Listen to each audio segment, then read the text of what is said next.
Hey everybody, so today we're looking at the Calc 1 question. Find the limit as h approaches 0 of x plus h squared minus x squared all over h.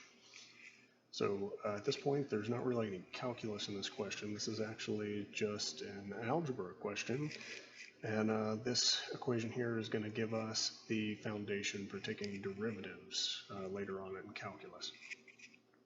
So, as I said, starting this out with some algebra, we're going to take our initial term right here, x plus h. We're going to expand this out. So we're going to have x plus h.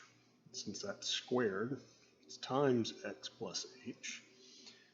Continuing on over here, we have minus x squared all over h.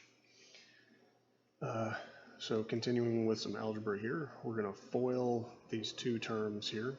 So we're going to start out with our first terms, and that's going to give us x squared.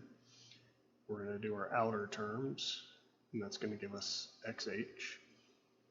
We're going to do our inner terms, and that's going to give us another xh. And then we're going to do our last terms, and that's going to give us an h squared. Continuing on over here, we have minus x squared all over h. So we can simplify our numerator here, and we have an x squared minus x squared. Well, those two can cancel each other out. Here we have x plus h plus x plus h.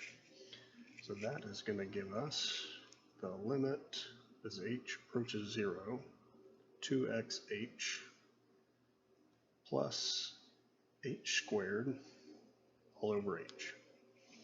So now we can split up this fraction into 2xh over h plus h squared over h. Now our h's here will cancel each other out, and in this case this h is going to reduce that down from h squared to h to the first power, and that is going to leave us with the limit as h approaches 0, 2x plus h. Now, as h approaches 0, this term here is going to go to 0, and that is going to leave us with 2x as our final answer.